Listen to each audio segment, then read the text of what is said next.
एथर आम भगवान शिवंकर लिंग पूजा तथा साकार विग्रह पूजार रहस्य महत्व कौन जानिबा। भगवान शिवंकर लिंग कहीं पूजा हुए तार रहस्य कौन आम आज ए अध्याय रे जानिबा।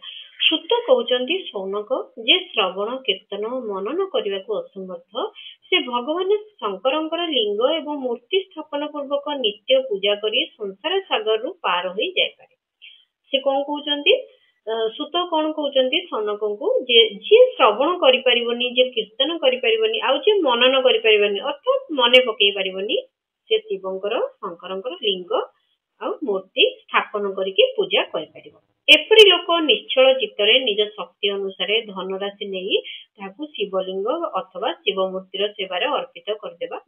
एपरि लोक निश्चल चित्तरे अति शांत भाव हुए निज शक्ति अनुसार निज पाखे कि धनराशि थिबो सेतिकी शिव बा शिवलिंग सेवारे अर्पित करदेबा उचित। यह सहित से नियमित लिंग मूर्ति पूजा को भी करवा उचित अर्थात से नियमित निरंतर भावे लिंग और मूर्ति को पूजा भी करदेबा उचित बा पूजा नियमित भावरे लिंग एवं मूर्ति पूजा करवा उचित। तांको पई भक्ति भावरे मंडप गोपुर तीर्थ मठ क्षेत्र स्थापन करवा तथा उत्सवर आयोजन करवा आवश्यक।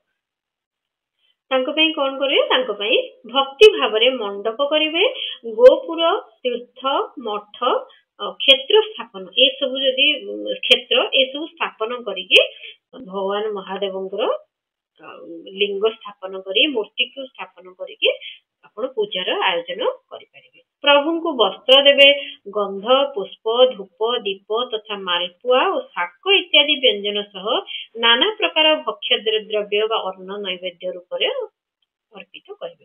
प्रभु को कौन कौन देवे गंध पुष्प वस्त्र धूप दीप अर्थात बासना युक्त फूल देवे अतर देवे वस्त्र देवे धूप दीप ये सब देवे मालपुआ और शाक खाद्य रूप देवे तासह अन्न व्यंजन आपण दे परिबे अन्य खाद्य द्रव्य भक्ष्य द्रव्य भी आपण अर्पित करि परिबे।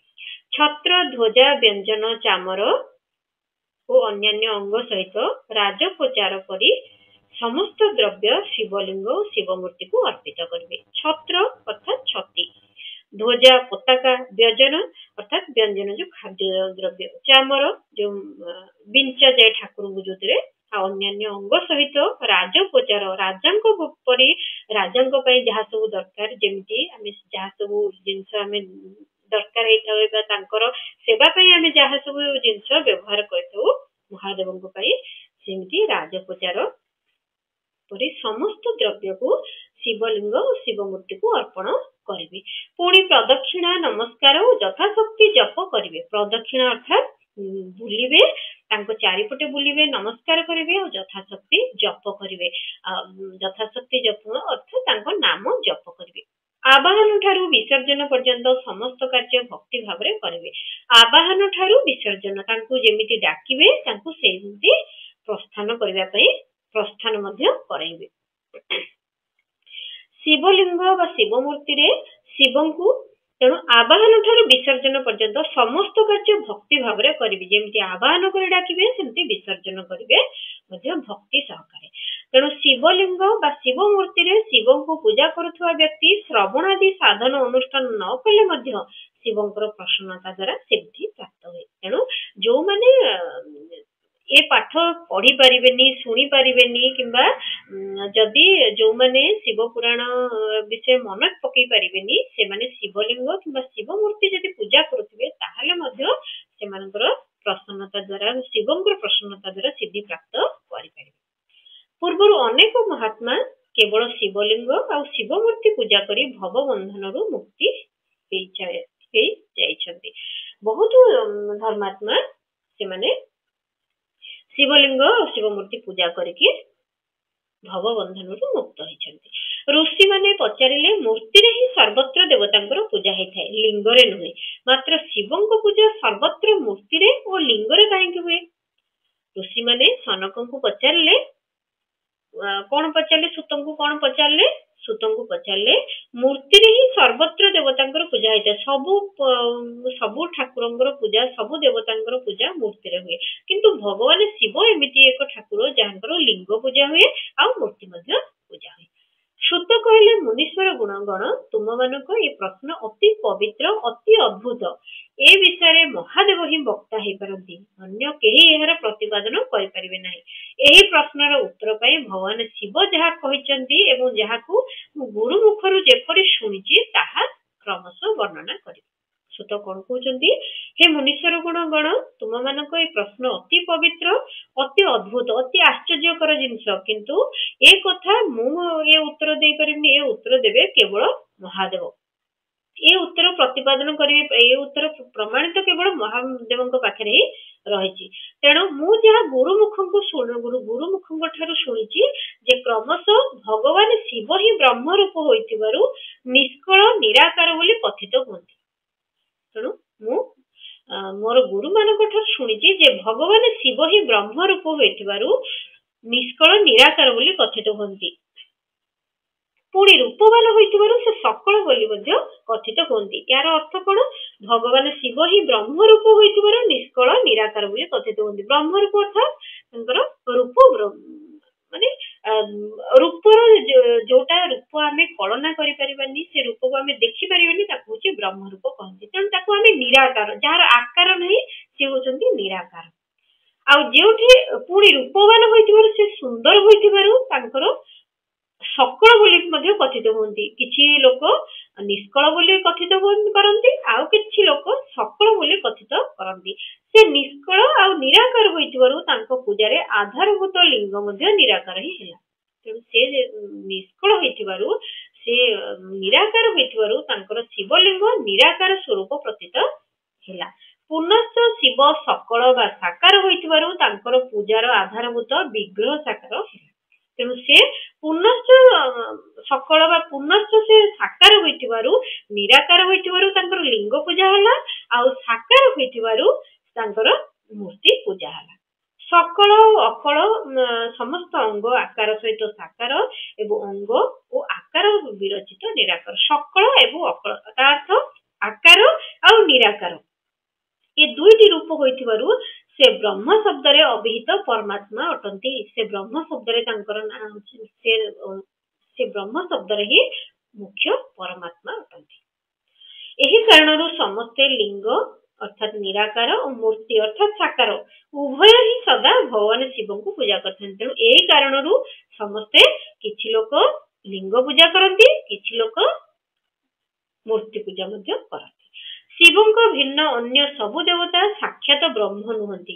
शिवंक छड़ा अन्य सबु देवता से ब्रह्म नुहंती। तेणु सेमानकर केउठी भी निराकार लिंग पूजा हुएनी। सेमानकर सबुबेले कोन पूजा हुए सेमानकर सबुबेले मूर्ति पूजा हुए। पूर्व काल रे ब्रह्मांकर बुद्धिमान पुत्र मुनि सनत कुमार मंदराचल रे नंदिकेश्वर को एई प्रकार प्रश्न करथिले। पूर्व काल रे ब्रह्मांकर आमे गत अध्याय पढ़िथिले ब्रह्मांकर पुत्र होचंदी सनत कुमार से नंदिकेश्वर को प्रश्न पचारथिले।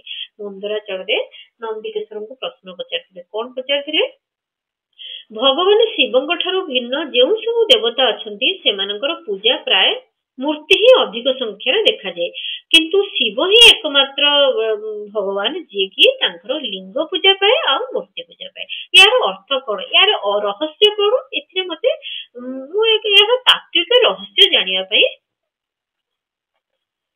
चाहूची। अर्थात केवल भगवान शिवंक पूजार ही लिंग मूर्ति उभयर उपयोग होइଥାଏ। तेणु कल्याणमय नंदिकेश्वर ए विषय जहा तात्विक रहस्य अछि ता मते कहंतु जहा फल मु भल भाबरे ए कथा बुझी पारि। ए कथा के कहिले ए कथा सनत कुमार कहिले भगवान नंदिकेश्वर कहिले निष्पाप ब्रह्म कुमार हे ब्रह्म कुमार सनत कुमार आम भली लोक आपण मानकर एभली प्रश्नर उत्तर दे परिबे नाही। नंदिकेश्वर कोन कहिले आम भली लोक आपनक भली एते ज्ञानी लोक को ए प्रश्नर उत्तर दे परिबेनी कारण यह अत्यंत गोपनीय आउ लिंग साक्षात ब्रह्मर प्रतीक।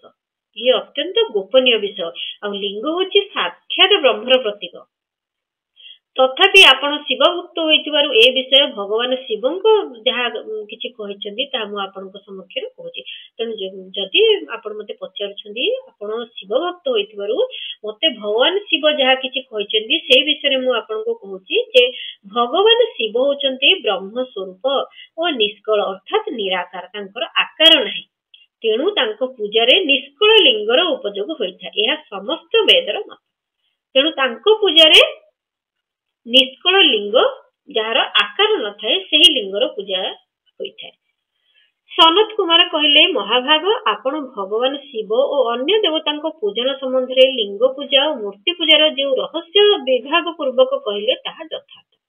सनत कुमार कौन कहले नंदिकेश्वर को आपण भगवान शिव एवं अन्य देवतांको पूजा विषय जहा मूर्ति पूजा विषय कि लिंग पूजा विषय कहले से सबु रहस्य विभाग पूर्वक से सबु रहस्य गंता घर से रहस्य सबु आहा रहस्य बोली यथार्थ लगुच। एथि मु एबे लिंग और मूर्ति इत्यादि उत्पत्तिर वृत्तांत शुणा चाहूँगी। तेणु मु एबे लिंग आ मूर्तिर वृत्तांत कौन प्रकृति लिंग केबेठु आरंभ होइतिला लिंग और मूर्ति केबेठु हमर प्रचलित होइछि मु से विषय जानिया को चाहूँगी। मते कृपा करी कहतु लिंगर प्राकट्य रहस्य विषय मते कहतु लिंगर अर्थ कौन मु से विषय जानिया को चाहूँगी। एहार उत्तर रे नंदिकेश्वर महादेवंकर निष्कल स्वरूप लिंगर आविर्भाव और प्रसंग वर्णना आरंभ कले। यार उत्तर रे कौन कले नंदिकेश्वर महादेवंकर निष्कल स्वरूप अर्थात निराकार स्वरूप लिंगर आविर्भाव केमिति हेला से कथा वर्णना कले। से ब्रह्मा विष्णु को देवता से ब्रह्मा और विष्णु को विवाद देवतांकर व्याकुलता और चिंता जे से ब्रह्मा विष्णु को विवाद से ब्रह्मा और विष्णु को विवाद से ब्रह्मा विष्णु कली देवतांकर व्याकुलता एवं चिंता देवता मानकर दिव्य कैलाश शिखर गमन देवता मानकर चिंता आ देवता मानकर कैलाश को जीवा आ चंद्रशेखर महादेव को स्तवन अर्थात तांको स्तुति करिबा देवता मानक द्वारा प्रेरित महादेवंकर ब्रह्मा और विष्णु को विवाद स्थल को आगमन तथा उभयंक मध्य निष्कल आदि अंतर्हित विराट अग्निस्तंभ रूप आविर्भाव इत्यादि प्रसंग कहले। नंदिकेश्वर एठी सनत कुमार को से विषय कहले को विषय जे केमिति कोन सब हेतिला से टाइम रे ब्रह्मा विष्णुकर कली हेतिला आ कैलाश शिखर को समस्त गमन करथिले देवता माने चिंता युक्त होई कैलाश शिखर को गमन करथिले आ सेठी चंद्रशेखर महादेव स्तवन महादेवंकर स्तुति हेतिला देवता मानक द्वारा प्रेरित महादेवंकर ब्रह्मा विष्णुकर विवाद स्थल को ब्रह्मा विष्णुकर झगड़ा को आगमन तथा उभयंक मध्य निष्कल आदि अंतरहित विराट अग्निशम रूप आविर्भाव इत्यादि प्रसंग कहले। सेतेबेले सब जहा हेतिला भगवान ब्रह्मा विष्णुकर कली तापरे से कैलाश को जीवा कैलाश रे चंद्रशेखरंकर स्तवन करिबा अर्थात स्तुति करिबा तापरे ब्रह्मा विष्णुकर झगड़ा को ई शांत करिबा महादेवंक द्वारा शांत करिबा सेठी विराट अग्निस्तंभ रूप आदि अंतरहित निष्कल भगवानंकर विराट अग्निस्तंभ रूप आविर्भाव होइबा ए सब प्रसंग आपनको कहबी। तापरे ब्रह्मा और विष्णु द्वारा सही ज्योतिर्मय स्तंभर उच्चता और गभीरता जानिबार प्रचेष्टा एवं साक्षात महेश्वर प्रकट होई केतकी पुष्प को देइथिबा साप और वरदान प्रसंग मध्य नंदिकेश्वर वर्णना कले। ताले कोन हैला तापरे ब्रह्मा और विष्णु द्वारा ज्योतिर्मय स्तंभर उच्चता ब्रह्मा विष्णु द्वारा गोटे ज्योतिर्मय स्तंभर उच्चता और गभीरता जानिया पई प्रचेष्टा करथिले एवं साक्षात महेश्वर प्रकट होई साक्षात महेश्वर सेठी प्रकट होई कि केतकी पुष्प को केतकी फूल को देइथिबा साप माने अभिशाप वरदान प्रसंग मध्य नंदिकेश्वर वर्णना कले। यार अर्थ कोन यार अर्थ होची सेतेबेले ब्रह्मा विष्णु द्वारा केमती ज्योतिर्मय स्तंभर उच्चता गभीरता जानिया को चेष्टा हैतिला आ महेश्वरंकर केमती केतकी पुष्प को अभिशाप देइथिले आ वरदान दे कोन देइथिले ए सब विषय रे हमें आगो को पढ़िबा ए सब विषय रे नंदिकेश्वर सनत कुमार को कहउचंती। ये रहिला 5 रु 7 अध्याय एठी एटा सरिला। तापरे आमे पढ़िबा ब्रह्मा और विष्णु को समक्ष रे महेश्वरंकर निज निष्कल और सकल स्वरूपर परिचय प्रदान एवं लिंग पूजन महत्व प्रतिपादन। एठी ब्रह्मा विष्णु को समक्ष रे ମହେଶ୍ୱରଙ୍କର ନିଜ ନିଷ୍କଳ ଓ ସକଳ ସ୍ୱରୂପର ପରିଚୟ ପ୍ରଦାନ କରିଲେ ଏବଂ ଲିଙ୍ଗ ପୂଜାର ମହତ୍ୱ ପ୍ରତିପାଦନ କଲେ। ଏସବୁ ବିଷୟରେ ଆମେ ଆସନ୍ତାକାଲି ପଢିବା। ଏପର୍ଯ୍ୟନ୍ତ ମୋ ଭିଡିଓ ଆପଣଙ୍କୁ ଭଲ ଲାଗିଛି କିମ୍ବା ମୋ ବୁଝେଇବାର ଶୈଳୀ ଯଦି ଆପଣଙ୍କୁ ଭଲ ଲାଗୁଛି ତାହେଲେ ଭିଡିଓକୁ ଗୋଟେ ଲାଇକ୍ କରନ୍ତୁ, ଚ୍ୟାନେଲକୁ ସବସ୍କ୍ରାଇବ କରନ୍ତୁ। ଆଉ ଏଇଭଳି ଭିଡିଓ ଯଦି ଦେଖିବା ପାଇଁ ଚାହୁଁଛନ୍ତି ତାହେଲେ କମେଣ୍ଟରେ ନିଶ୍ଚୟ ଜଣାନ୍ତୁ। ଆଉ ଯଦି ଏହାର ଅର୍ଥ କେତେବେଳେ କିଛି ବୁଝିପାରୁନାହାନ୍ତି ତାହେଲେ କମେଣ୍ଟରେ ନିଶ୍ଚୟ ଜଣାନ୍ତୁ। ଆଉ ଆସନ୍ତା ଅଧ୍ୟାୟରେ ଆମେ ଶିବ ପୁରାଣର ଆସନ୍ତା ଅଧ୍ୟାୟ ପାଠ କରିବା।